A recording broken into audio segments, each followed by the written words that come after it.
Great news for Countdown fans. There will be 4 more years of Keith Olbermann, the host of MSNBC's Most Watched show, joins us now. And Keith, the good news is you're going to be sticking around for 4 more years here. A second term is how it was billed in the press release. All that kind of stuff is great. But what I thought was really very sweet almost and touching was you talked about your fans in the press release. You've been talking about your remarkable fans supporting the show.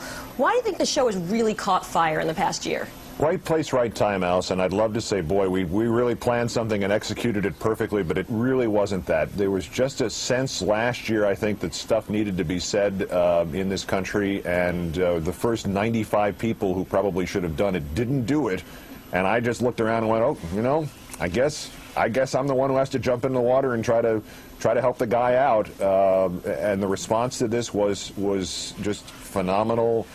Every day somebody stops me on the streets of New York and says something that's almost cartoonishly nice, and we couldn't have done it without them, and the circumstances were just great. And of course they always say, and we like your backup host too.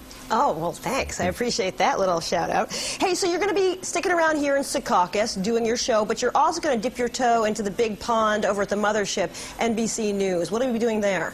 We're going to be working out the details of that, but the premise is to do an essay, maybe an average of once a month. It could be, I don't know, there could be 6 of them in 6 consecutive shows for all we know, and then 6 over the rest of the year. There's not going to be any schedule. When something newsworthy happens, it's not going to necessarily be political commentary. It's not going to be like the special comments. But, you know, I was just thinking of an example of this from the most serious, where the inspiration for this was when the Pope was sick.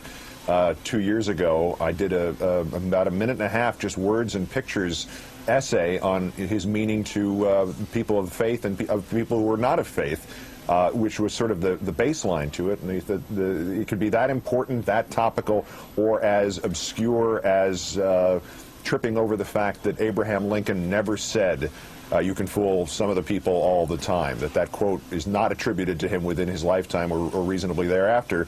And a minute and a half on that, you know, just something that is interesting to me and may not be known to the audience. I think Mr. Bill O'Reilly has said that he said that. And speaking of Mr. O'Reilly and several of the other people who've decided to take aim at you because you've decided to take a stand in some of your political views, can we expect to see more of that? Are you done with that? Is that important to you to fight back? Well, as that sort of stuff is important, but it's literally it's done when I feel it's necessary, and it's not, you know, it's never an act. I don't bring it out as a nightly feature. We don't call it a memo. We don't tell you that we're going to do it in advance, because the thought occurs to me when the news merits it, and no more than that. And you know, I'd never want to become sort of that automatic knee-jerk reaction, or try to make a story into more than it is so that I can rail about it. It's not that way.